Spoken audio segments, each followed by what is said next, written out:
1월 달 들면서 기도에 대한 좀 말씀을 같이 나눠야 되겠다. 그래서 지지난주는 구하라, 찾으라, 두드리라. 지난주는 우리 문상기 목사님이 설교해 주셨고, 오늘은 믿음의 씨앗을 심으라입니다. 믿음의 씨앗을 심으라. 한번 따라서 할까요? 시작. 씨앗을 심으라. 뭐 이렇게 나를 많이 찍어? 아까도 많이 찍었는데. 네? 사진 찍는 취미가 있나?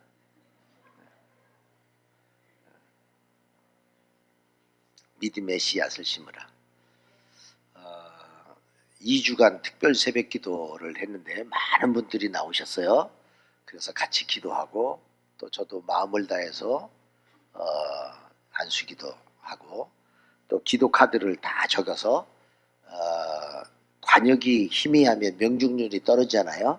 그러니까 내가 무엇을 구하고 무엇을 찾고 무엇을 두드릴 것인가. 그래서 기도 카드를 다 적어가지고 같이 기도했습니다. 근데 사실 기도가 영적인 호흡이다, 하나님과의 대화다, 그렇게 말하는데 무엇이 아쉽고 필요할 때만 기도하는 사람이 대부분이에요. 하나님, 내 이거 도와주세요. 하나님, 이거 도와주세요. 이거 도와주세요. 그런데 물론 구하면 내가 주시겠다, 우리 주님이 약속을 하셨지만은, 사실 기도의 진정한 의미는 이렇게 꼭 뭘 아쉬워서 달랄 때만이 아니라 하나님과 이렇게 친밀해지는 게 더 중요합니다. 자식이 부모에게 돈 떨어질 때만 부모님에게 찾아온다든가, 아쉬울 때만 부모님에게 찾아오면 물론 부모님이 주시지만 좀 안타깝겠죠. 아무런 조건 없이 부모님하고 대화도 하고 여행도 하고 식사도 하고 말도 하고 TV도 같이 보고, 이게 부모님과 이렇게 친밀해지는 것이 중요하지, 내가 아실 때만 부모님한테 가서 손 벌리고 그러는 거는, 그거는 좀 성숙하지 못한 삶의 자세입니다. 그래서 우리가 필요한 것을 구하기도 하지만은, 진짜 기도의 참맛은 우리 주님과 남이 알 수 없는 그 영적인 친밀감을 갖도록, 영적인 사귐을 갖도록 하는 것이 주된 목적입니다. 오늘 본문은 오병이어 기적에 대한 내용인데요. 마태, 마가, 누가, 요한, 이 사복음서에 다 기록되어 있을 만큼 아주 중요한 의미를 갖고 있는 본문이에요. 인생을 살다 보면 우리 금년 한 해도 우리가 이제 힘차게 출발을 하는데, 항구에 있는 배가 태평양을 향해서, 대서양을 향해서 뻗어나갈 때 우리 앞에 어떤 풍랑이 닥칠지, 어떤 파도가 밀려올지, 어떤 태풍이 밀려올지는 아무도 모르는 것이에요.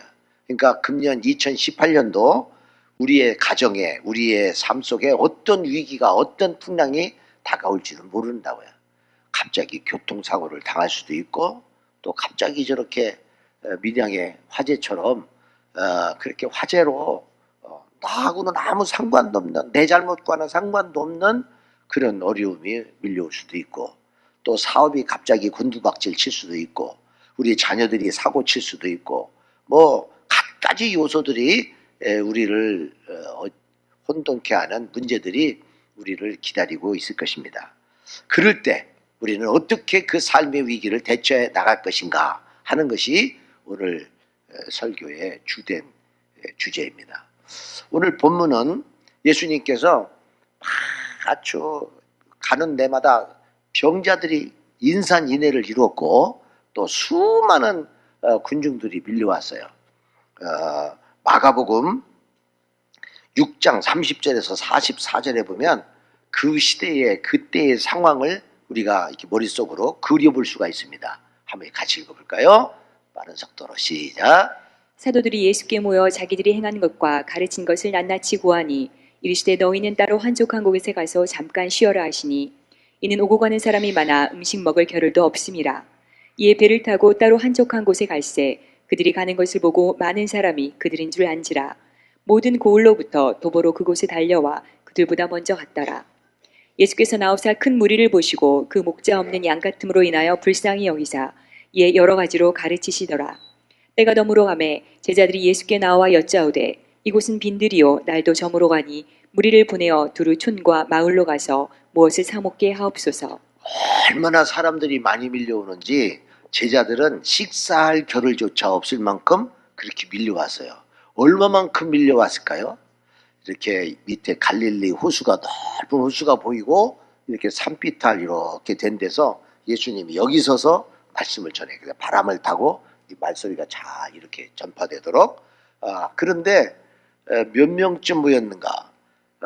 이 요한복음 마지막 부분에 가면 그날 오병이어 기적을 체험한 사람들이 남자만 5,000명이라 그랬어요. 남자만. 우리 교회는 그래도 남자 성도가 많은 편입니다만은 대체적으로 어느 교회나 남자는 한 3분의 1쯤 되고 여자가 3분의 2쯤 돼요. 그러니까 그 유대 사회도 여자들이 많이 왔을 것이고 거기다가 아이들까지 합하면 최소한도 남자만 5,000명 그러면은 다 합하면 한 2만 명의 군중이 모인 집회가 아니었나 이렇게 생각이 됩니다. 여러분 2만 명은 굉장히 많은 숫자입니다. 2만 명이나 되는 사람이 그냥 내 몸 고쳐달라고 여기저기서 막 짐을 싸들고 예수님에게 찾아오는 거예요. 그러니까 예수님 혼자 어떻게 2만 명을 다 상대하겠어요. 12명의 제자들이 흩어져서 귀신도 내쫓고 병자들 또 안수기도도 하고 또 천국 복음도 전하고 하루 종일 이제 흩어져 가지고 그렇게 사역을 마치고 지금 해질녘 석양에 해가 뉘어 지어 갈 때 그제서 이제 이제는 사역을 그치고 예수님에게 제자들이 온 거예요. 예수님, 이제 저녁이 되고 이대로 가면은 허기져 죽을지도 모르는데 이 사람들에게 동네에 가가지고 먹을 것을 좀 먹게 그렇게 해주십시오. 이렇게 제자들이 말했어요. 그때 예수님이 뜻밖에도 너희가 먹을 것을 줘라 이렇게 말씀하신 것입니다. 우리 인생에 금년 한 해 어떤 문제가 올 때 내가 감당할 수 없는 참으로 크고 어려운 그런 난관이 부닥칠 때 우리 주님께서 네가 그 일을 해결해라 그렇게 말씀하시는 거예요. 너희가 먹을 것을 줘라. 너희가. 사람들은 돈이 없어요. 또 인력도 없어요. 시간도 없어요. 몸도 건강하지 않아요. 나는 배경도 없어요. 이렇게 저렇게 없는 이야기로 이제 말을 하게 됩니다. 그러나 오늘 본문에 보면 예수님의 이 말씀 앞에 두 가지 다른 제자들의 모습을 볼 수가 있어요. 참으로 힘들고 어렵고 답답한 상황에서 우리는 그러면 어떻게 그 난관을 헤쳐나갈 것인가 하는 겁니다. 이제 평창 동계올림픽이 전 세계의 선수들이 이제 모이기 시작하고 불과 10여일 남았잖아요. 그런데 우리나라 여자 스피드 스케이팅 선수 노선영이라는 선수가 불과 10여일 남았는데 선수촌장이 와서 너는 출전이 불가능하니까 이제 짐 싸들고 집에 가라고 그러는 거예요. 이제까지 연습을 했는데 피땀을 흘리면서 연습했는데 불과 2년 전에 진규라는 남동생이 뼈에 골육증이라는 질병으로 그 남동생도 스케이트 선수예요. 근데 2년 전에 죽었어요. 남동생이. 그래서 남동생의 한을 풀기 위해서라도 내가 이번 평창올림픽에 좌우지간 메달을 따리라. 그리고 누구보다도 열심히 훈련에 임했던 선수인데 갑자기 너 나가라는 거예요. 저도 뭐 자세히는 모르는데 팀 추월이라는 종목이 돼요. 3명, 4명이 팀을 짜가지고 이렇게 추월해 가면서 하는 그런 경기가 있는데 그 팀 추월의 출전 선수인데 이 팀 추월 선수는 개인 종목에 출전한 사람만이 팀 추월에 출전이 가능하다라는 규정이 있었는데 우리나라 빙상연맹에서는 우리나라가 개최한 평창올림픽에 그런 규정을 몰랐던 거예요. 그래가지고 개인 출전이 안 되니까 너는 팀 추월도 못한다. 그러니까 짐 싸들고 가라는 거예요. 그래서 억울해가지고 눈물을 펑펑 흘리고 돌아왔는데 그게 이제 신문에 나고 청와대 게시판에 세상에 이런 무능한 빙판 협회가 있냐고 막 성토가 막 몇천 명이 막 성토하고, 그러니까 빙상위원장이 공개적으로 사과했어요. 근데 뭐 사과하면 뭐예요? 이미 다 끝나버린 거. 그런데 이 노선영 선수가 크리스찬인지 아닌지는 나중에 좀 밝혀지겠지만은, 이럴 때 어제 극적인 일이 벌어졌어요. 이 소련의 선수들이 참가 169명인가 이렇게 참가 선수 중에 이 개인 종목에 출전하는 선수 2명이 갑자기 못 오게 됐다고 하는 통보를 받은 거예요. 이 노선영 선수는 이 개인 종목의 예비 후보 2번 배정인데 러시아 선수 2명이 안 온다니까.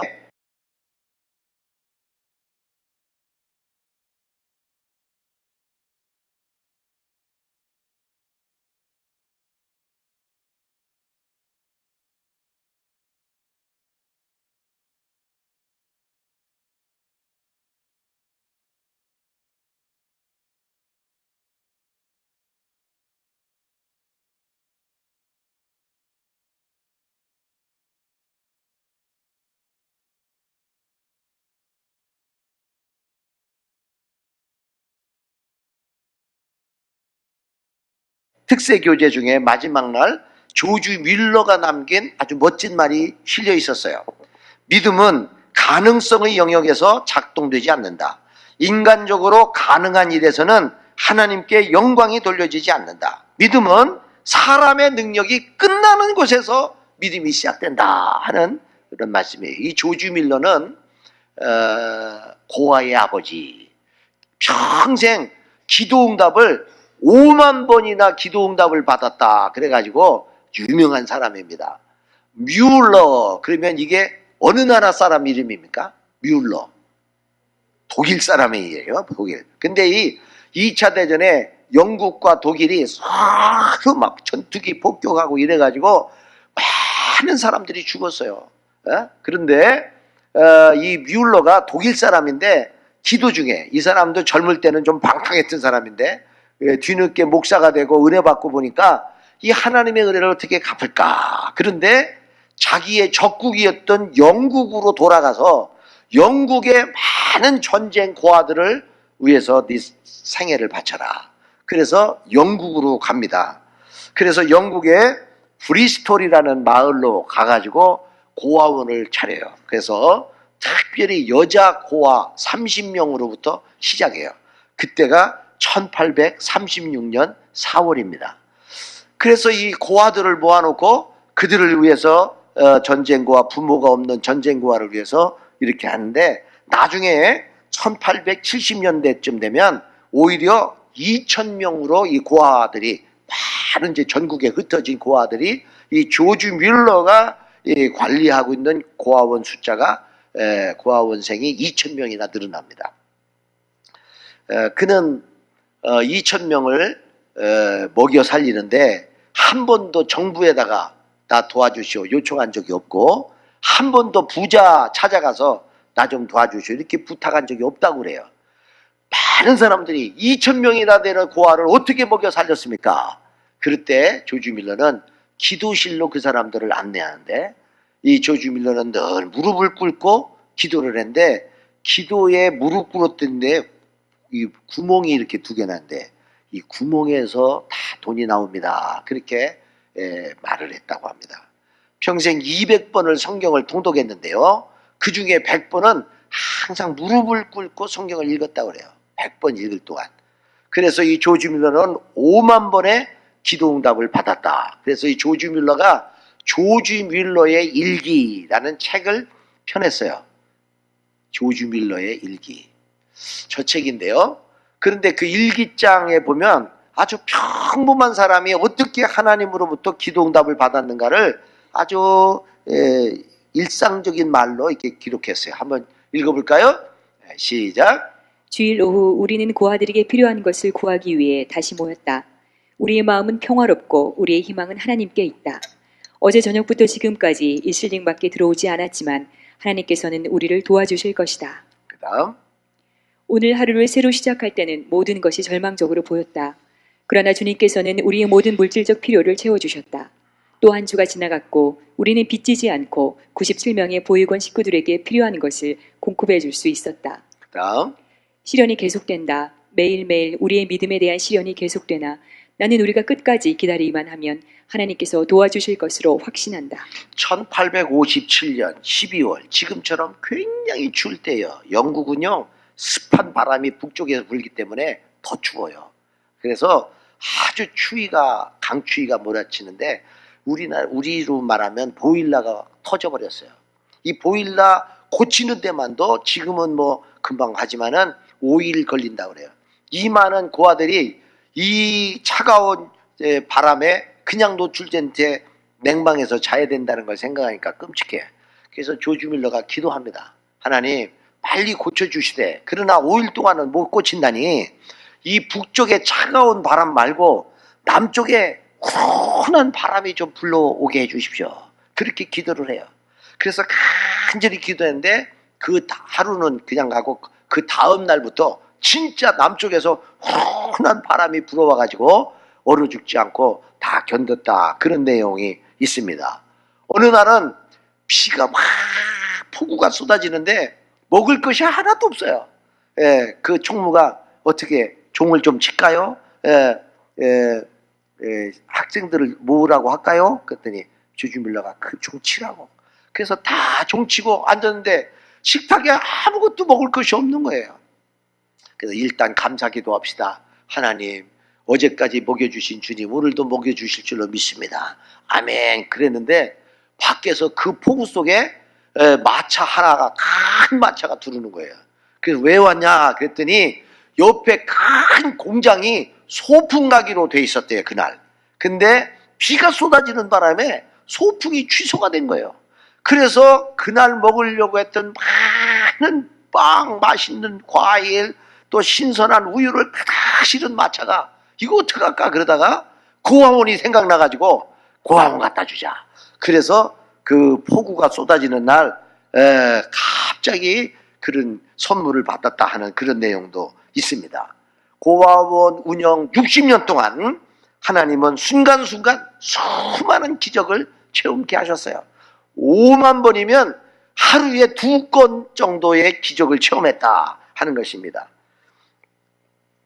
평범한 사람이 하나님을 신뢰할 때 어떤 일이 일어나는지를 보여주는 그의 일기인 것입니다. 그가 평생 붙잡은 말씀은 로마서 8장 28절인데 우리가 알거니와 하나님을 사랑하는 자 곧 그 뜻대로 부르심을 입은 자들에게는 모든 것이 합력하여 선을 이루신다 하는 것입니다. 우리의 상황에 광야, 들판, 해질녘 어디서 먹을 걸 구합니까? 그때 우리 주님은 너희가 먹을 것을 주라 이렇게 말씀하셔요. 우리 앞에 큰 과업이 주어져요. 금년 안에 우리가 해야 할 일들이 산적해 있어요. 우리가 헤쳐나가야 할 일들이 있어요. 돈 문제도 있을 수 있고 우리의 질병의 문제도 있을 수 있고 인간관계의 문제도 있을 수 있고 여러 가지 문제가 있어요. 그럴 때 우리 주님이 너희가 먹을 것을 줘라. 내가 그 일을 해라. 그럴 때 여러분은 어떻게 반응하시겠어요? 빌립이라는 제자가 금방 계산을 했어요. 어림잡아 보니까 이렇게 보니까 남자 5천 명 그러면 전체 2만 명의 사람들이 보여요. 2만 명. 그러면 2만 명의 계산을 해보니까 200데나리온이 있어야 되겠다 이렇게 계산을 한 것입니다. 200데나리온. 데나리온은 유대인의 화폐도 아니고 로마 화폐는 드라크마라 그래요. 우리나라는 원 그러죠. 근데 1데나리온은 하루 노동자 품삯입니다. 그러니까 우리 지금 현실적으로 따져보면 하루 노동자 품값이 10만 원쯤 한다고 그러면 200데나리온이면 200 곱하기 10만 원. 그렇죠? 그럼 얼마입니까? 얼마요? 2천만 원? 마이크다 대고 얘기하세요. 얼마요? 2천만 원. 2천만 원. 2천만 원을 가지고 지금 몇 명을 먹여야 된다고요? 2만 명. 2만 명. 그러면 1인당 얼마를 계산한 거예요?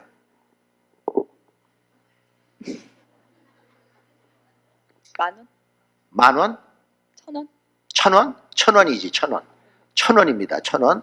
그러니까, 1,000원, 최소 미니멈 1,000원 어치는 있어야 2만 명을 먹여 살린다. 근데요, 요 빌립이 한 말이 요한복음 6장 7절인데, 요 말 속에 그 사람의 성격, 믿음이 다 붙들어 있어요. 다 같이 읽어봐요. 시작. 빌립이 대답하되 각 사람으로 조금씩 받게 할지라도 200데나리온의 떡이 부족하리이다. 각 사람으로 조금씩.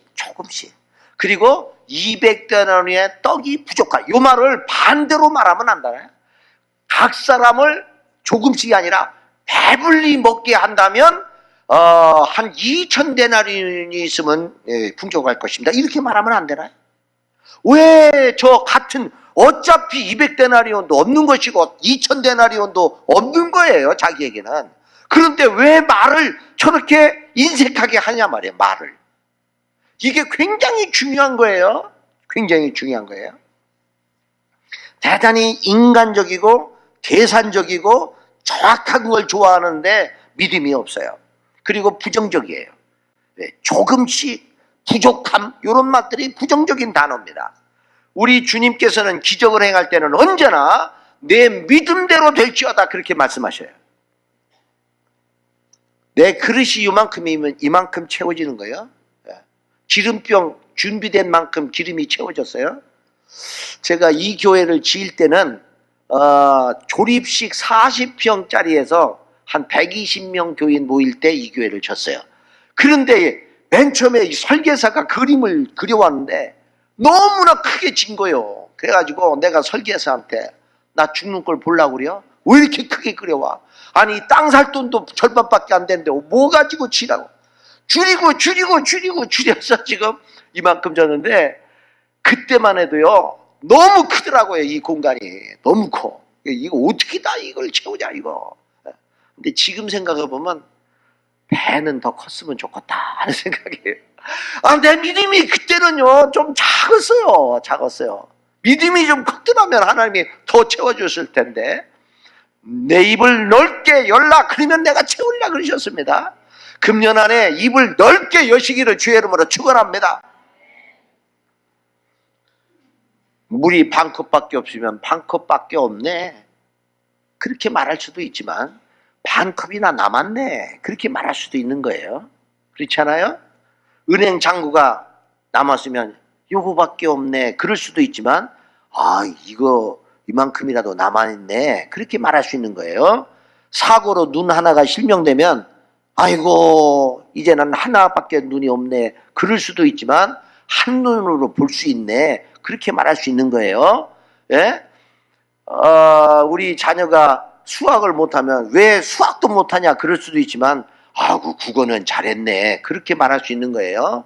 우리 목장에 2명밖에 없으면 2명밖에 없네 그럴 수도 있지만 아이고 2명이나 남았네 그럴 수도 있는 거예요. 긍정적인 것을 봐야 되는 것입니다. 부정적인 거, 파괴적인 거, 그리고 소모적인 거 그런 쪽으로 보면 안 되는 것입니다. 이번 특세 기간에 특히 언어에 대한 훈련을 많이 했어요. 데보라 스미스 피게라는 사람이 쓴 책 말 다스리기 30일이라는 책이 있었는데요. 여기 보면 4주간에 걸쳐서 우리의 언어를 훈련해야 된다.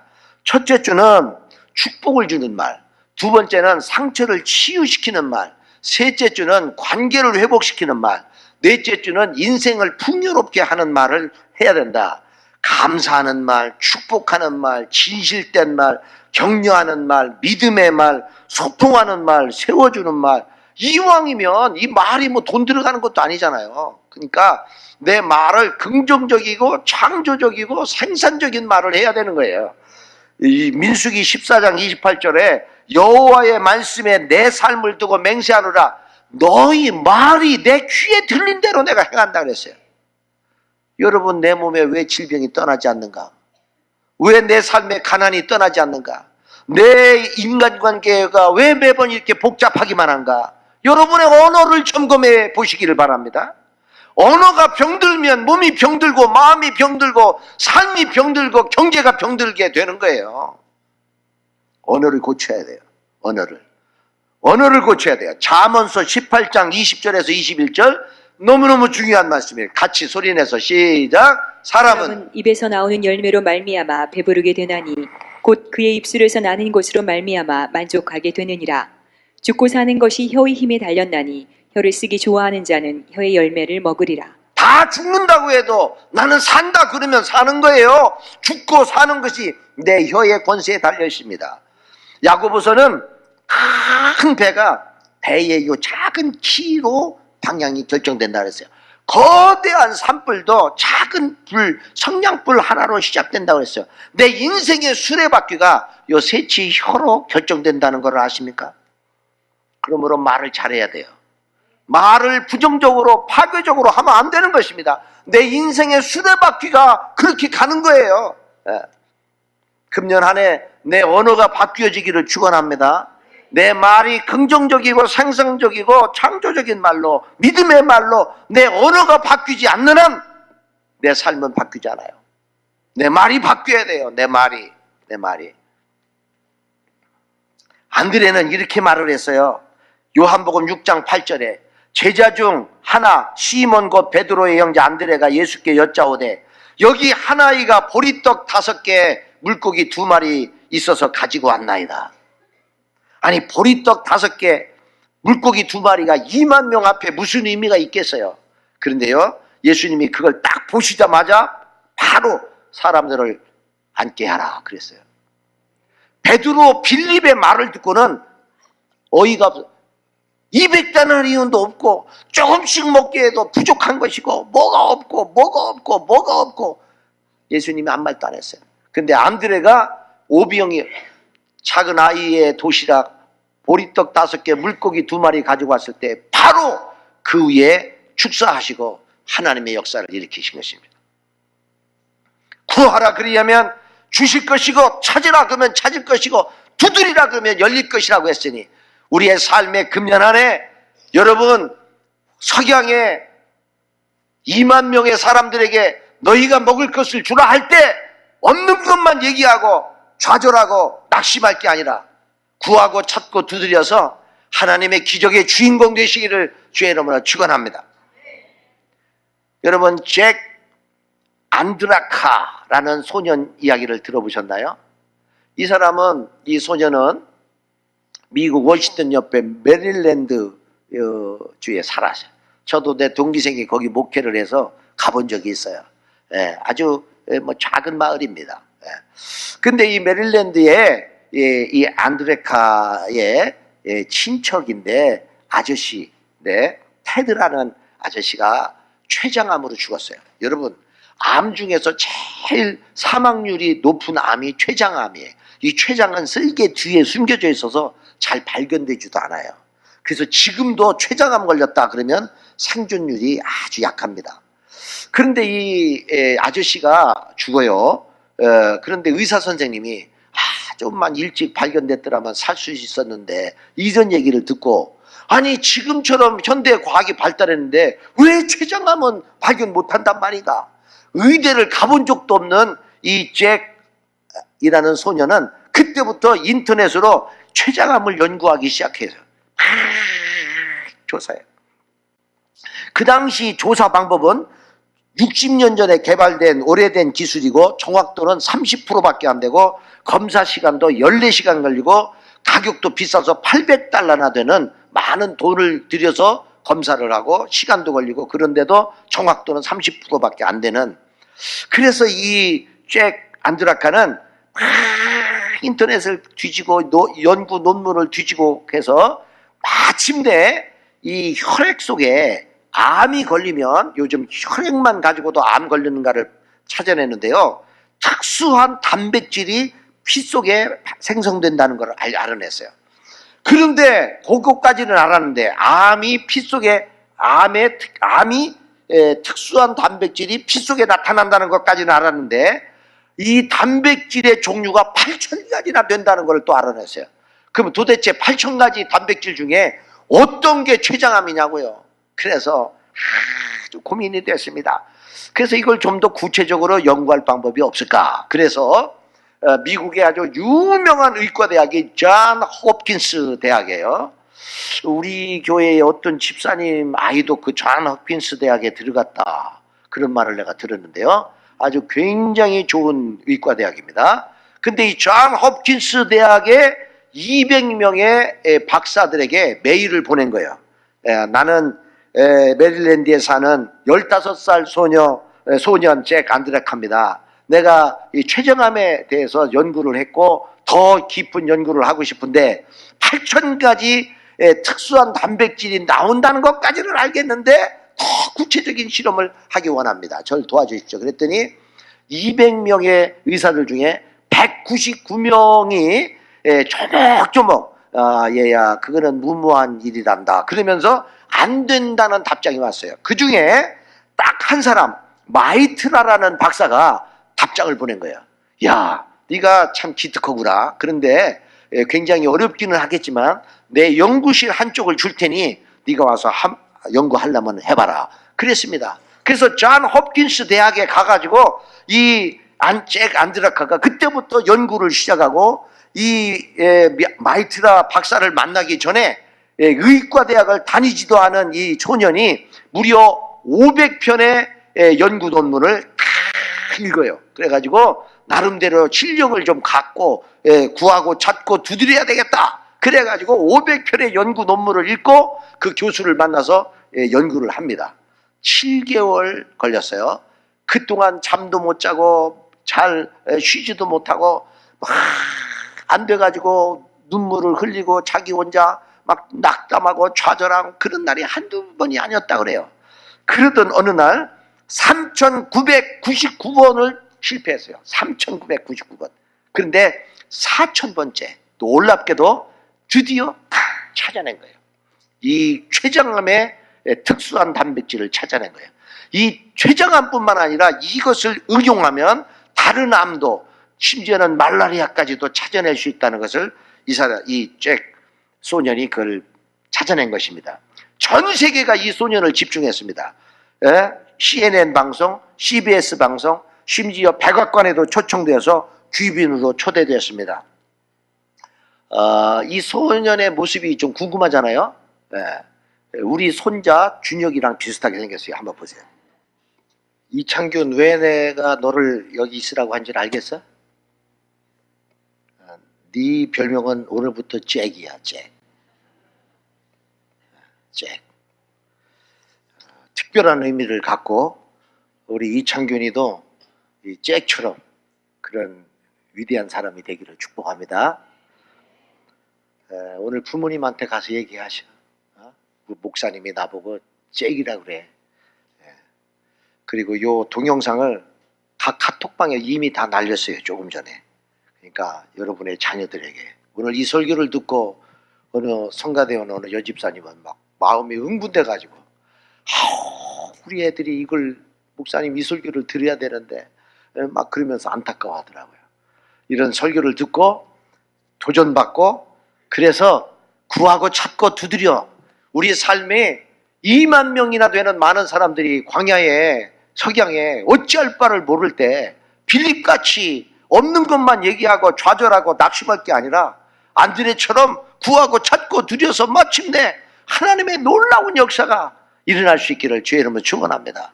저는 상상을 좀 해보는데 이 떡이 언제 이렇게 불어나서 배불리 먹고 12광들이 남았을까? 그 생각을 해봐요. 예? 보리떡 5개 놓고 예수님이 축사할 때 이 빵이 집처만큼 불어났을까? 아니면 이렇게 떼어줄 때 불어났을까? 아니면 12명의 제자들이 이만큼씩 가지고 가서 떼어주면 또 생기고 떼어주면 또 생겼을까? 1, 2, 3번 중에 어떤 게 답일 것 같아요? 저는 3번일 거라고 생각해요. 마지막까지 믿음을 가지고 이거 가지고 뭐 하겠냐? 이거 나가 먹기도 부족한데 나 혼자 쓰기에도 부족한데 내가 시간이 어딘데 이 시간을 내가 드리겠냐? 나 혼자 다 벌어서 쓰기도 부족한데 언제 내가 하나님을 위해서 물질을 바치겠냐?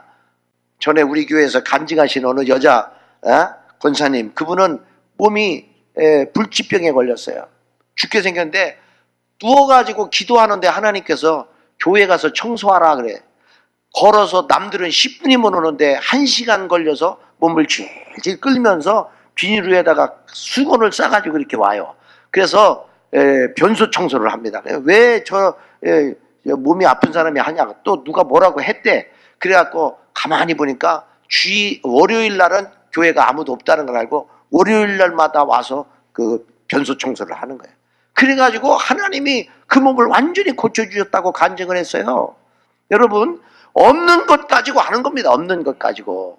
있는 것 가지고는 누구나 하는 거예요. 그거는 주님에게 감동이 안 되는 것이고, 아까 조지 밀러처럼 하나님, 우리 인간의 능력이 한계가 날 때 믿음이 필요한 것이고, 2만 명을 너희가 먹여라 그럴 때 어떻게 합니까? 시간도 없고 돈도 없고 뭐도 없고 그러면 그 사람은 끝나는 거예요.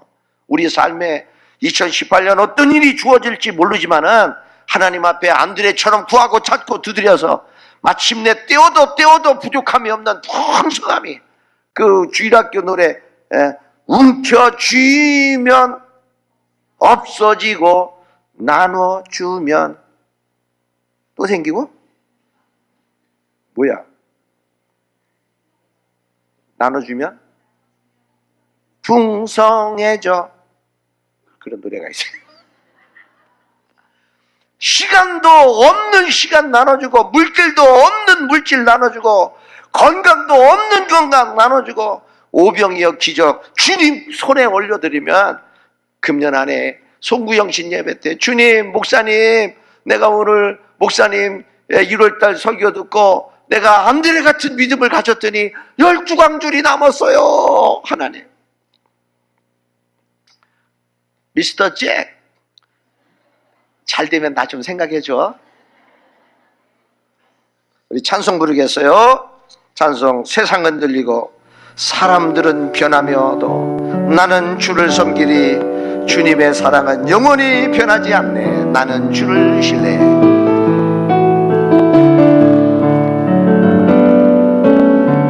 세상 흔들리고 사람들은 변하여도 나는 주를 섬기리. 주님의 사랑은 영원히 변하지 않네. 나는 주를 신뢰해. 오직 믿음으로, 오직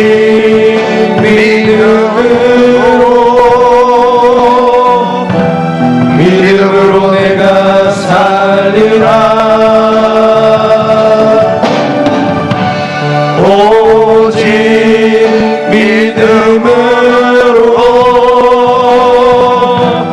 믿음으로 내가 살리라.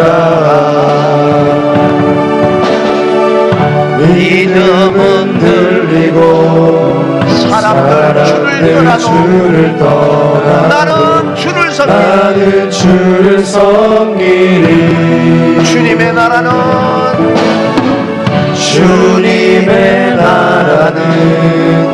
영원히 쇠하지 않네. 나는 주를 신뢰해. 오직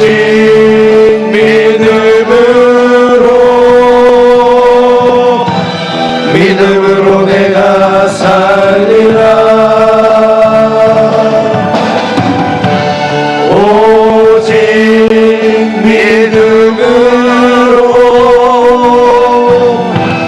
믿음으로 내가 살리라. 우리 통성으로 한번 기도하겠습니다. 금년 안에 하나님 석양이 지고 하나님 먹을 것은 없고 2만 명이 내가 해결해야 할 문제라고 할 때 빌리처럼 없는 것을 투덜거리고 낙심하고 주저앉을 것이 아니라 안드레처럼 구하고 찾고 하나님 두드려서 마침내 2만 명의 사람들이 배불리 먹고 12광주리가 남은 것, 12광주리의 풍성함이 금년 우리의 목표가 되기를 원합니다. 기도하세요. 여러분의 입술을 믿음의 언어로 바꾸세요. 여러분의 생각을 믿음의 생각으로 바꾸세요. 내 귀에 들린 대로 내가 행하리라 하시옵소서. 주님 도와주시옵소서. 주님 우리의 삶을 주님 인도해 주시옵소서.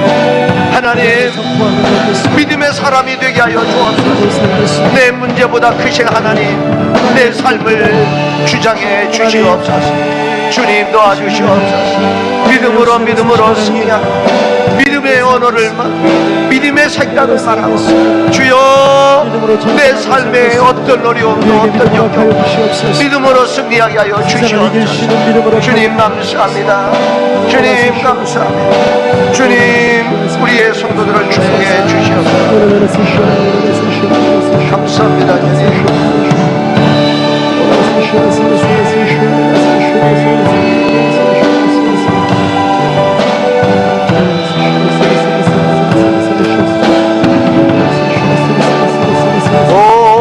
오직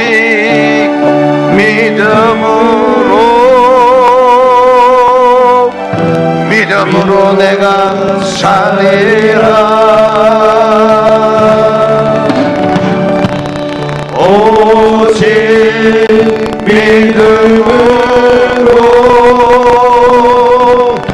믿음으로 내가 살리라.